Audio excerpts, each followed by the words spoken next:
Hello everyone, for this video I'll show you my tour of the DoubleTree by Hilton Orlando at SeaWorld. A warm welcome to today's tour vlog. I'm here at the DoubleTree by Hilton near SeaWorld Orlando. I don't think that's the proper name, but I can never remember it properly, and that's my best effort. So I am staying in the villas accommodation, not in the more expensive main tower. Let's get out of the way of this tree. This booking was the cheapest room rate I've had throughout my trip, so I'm very interested to see how it compares with the likes of Cabana Bay, Rosen Inn, Homewood Suites, what's the other one? Coco Key. And I'll leave links to those tours, those previous tours that I did in the video description. And do subscribe if you're interested in future hotel tours, and hit the notification bell. So I've just dropped my luggage off. They were kind enough to give me a freshly baked cookie. That was a nice surprise, look forward to that. How about this for a grandiose lobby? Certainly the most impressive of my trip so far.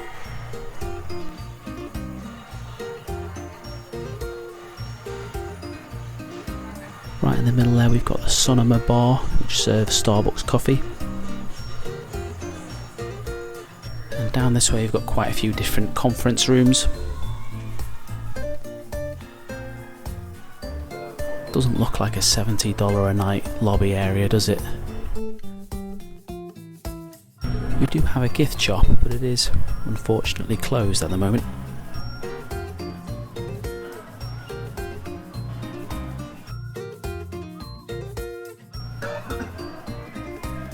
Next door to the gift store we have the UPS store, providing several different business services.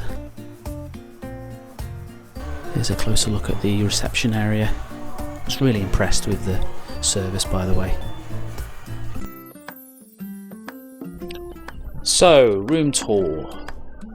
So let's start with this side of the room. We've got a very big pull-out sofa, plenty of cushions. We've got a couple of canvas paintings. We've got a floor lamp in the corner. We've got a through-the-wall style air conditioning unit.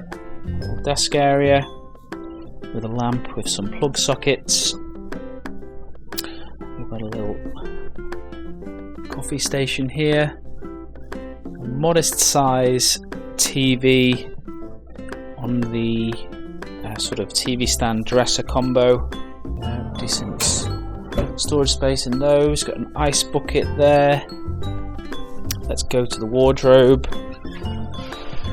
Ironing board, hangers. We've got a big sized fridge there. I believe that is the same type of fridge that they do in the Rosen hotels. Got a safe at the bottom. It should be one of those simple ones. I think it's a... oh, doesn't seem to be working. Never mind, that is a shame. Okay, I'm not using the safe then. So we've got the luggage rack, connecting door, quite a large vanity area, a huge makeup mirror. Lighting is okay. Modern looking sink. We do have a door here, so it's the sort of barn door, sliding barn door. It's a bit of an event getting it closed and open. Yeah, so let's have a look at that. There we go. We had a couple of nightstands, alarm clock. We got any ports there? Yes, we do. We've got a USB port, phone. We've got a lamp here with a plug socket. So let's get back to the bathroom. We have a modest sized toilet. I wouldn't say is in the best condition.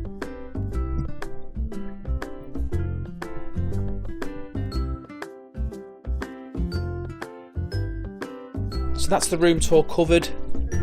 Nothing to write home about really, but on par for the price, I would say.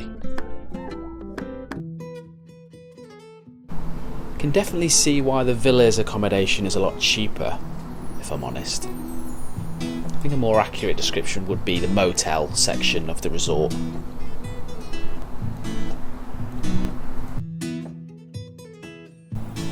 So I'm in building 17 towards the west of the resort on the map, and then we're looking at building block 16 here.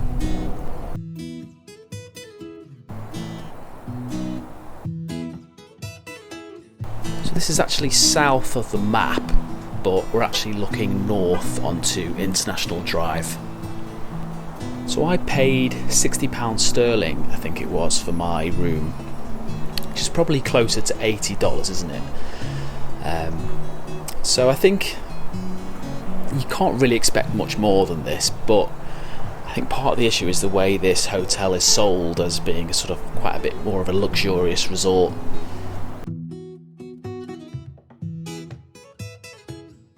So over here we have the courtyard pavilion area, which is used to host evening events. It was quite noisy here last night.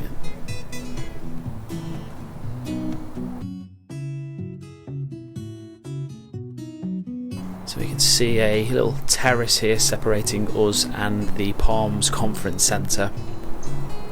So I believe all this sort of section of the resort is for sort of business events.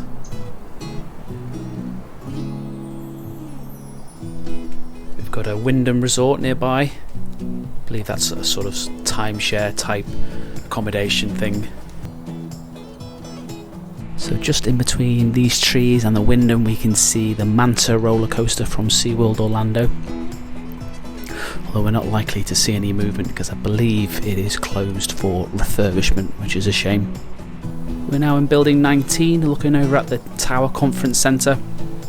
That's not where the lobby is, by the way, that's in a separate building. So there is a covered walkway taking you from this villa section over to the tower and also the lobby area. Nice to see colourful SeaWorld inspired murals on the walls. So yeah, it's this conference tower which features quite prominently in the marketing for the resort. You can understand why, but I think there is potential to mislead a lot of people in terms of the type of accommodation they're going to be staying in. So we're just coming past building 11, coming up to building 10, and on the other side of that is where the fancier of the two swimming pools is, the lagoon pool, so we'll go and check out that soon. The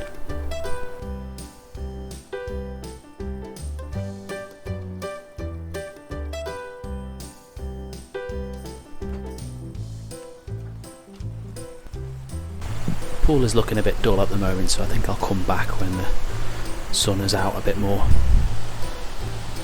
Here's another look at the conference tower. As far as towers are concerned, it is pretty easy on the eye, I think it's fair to say. Here we've got the fitness centre.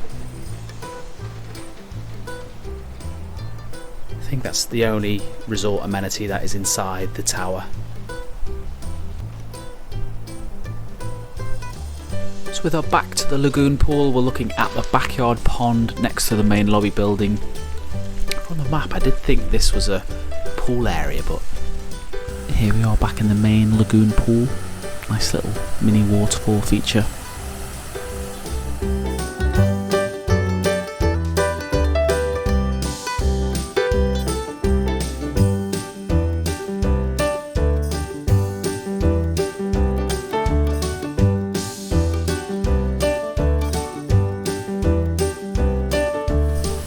Over on that side you can see the barefoot pool bar, which is not open at this time.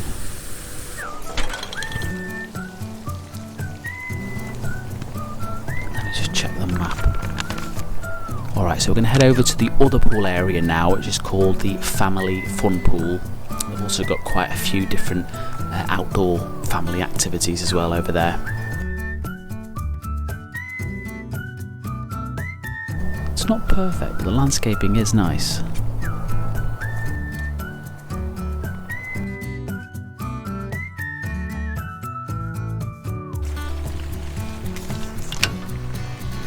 let's make our way into what looks like a very quiet family fun pool.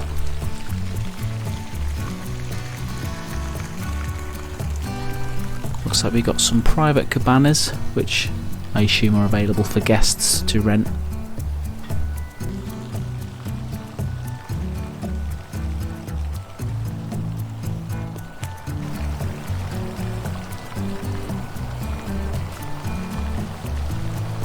Pleasantly surprised about this pool actually. I had read online some not so favourable reviews about this particular pool.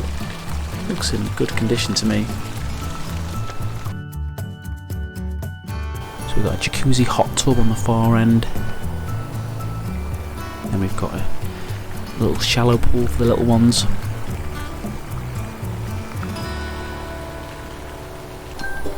So now I'll show you the outdoor activities, starting with the mini golf. Looks in good condition, little volcano over there. So it looks like the holes are named after SeaWorld attractions.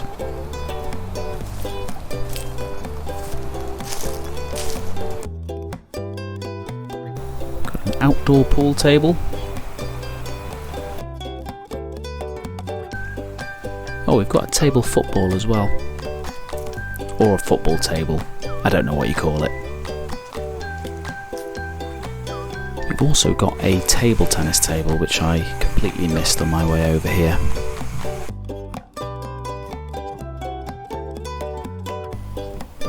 Alright, so I'm in need of some caffeine, so I'm going to head back over towards the lobby area and head to the Market Cafe, which is also where the pizzeria is.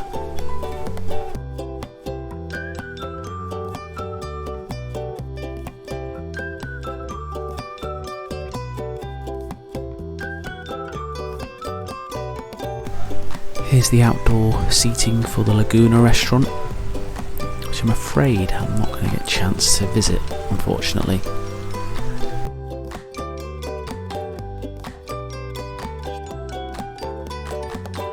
Here we are at the Market Cafe, made fresh, served fast. I'll be the judge of that.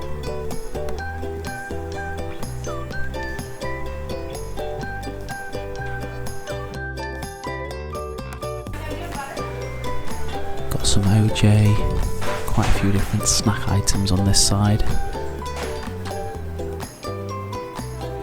So as I think I mentioned before, this cafe also combines with a pizzeria, so got a number of pizza special options. Not as fast as I'd hoped. A number of beverage options, more snacks.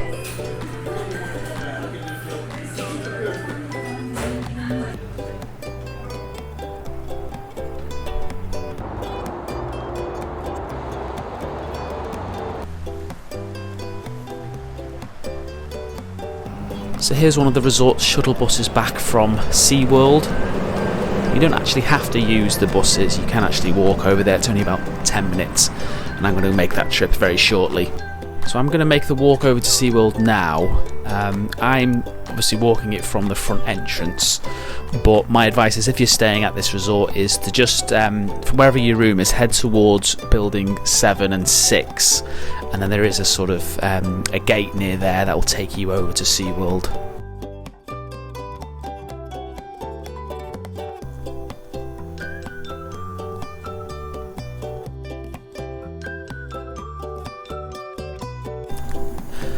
So we're just coming up to Sea Harbour Drive. If you take a left here, that's how you get over to International Drive and Aquatica. Although this route that I'm doing now is not the quickest way to get over there. You would have wanted to have gone over on the opposite side of the resort to get to Aquatica. We're now inside the SeaWorld Orlando car park. I think door to door it's probably going to be around 10 minutes, maybe a little bit less. To be honest, I did think it was going to be a bit closer, and given that the resort is advertised as being at SeaWorld, I think some people might expect a shorter distance to SeaWorld, but I'm not complaining. Here's another look at the Manta Coaster. So that bus shelter over there on the left is where the iRide trolley will pick you up and drop you off, which is a really, really useful way of getting to SeaWorld if you're staying on International Drive.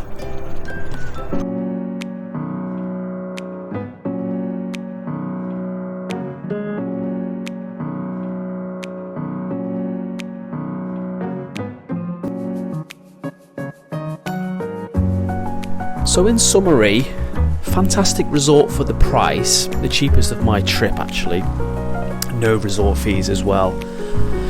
I think the main issue though is that expectations are not always managed with the divide in quality between the villas and the tower accommodation. One negative that is worth mentioning is that you are pretty locked in to SeaWorld in terms of location, so it's not great for nearby restaurants. But overall, a great resort.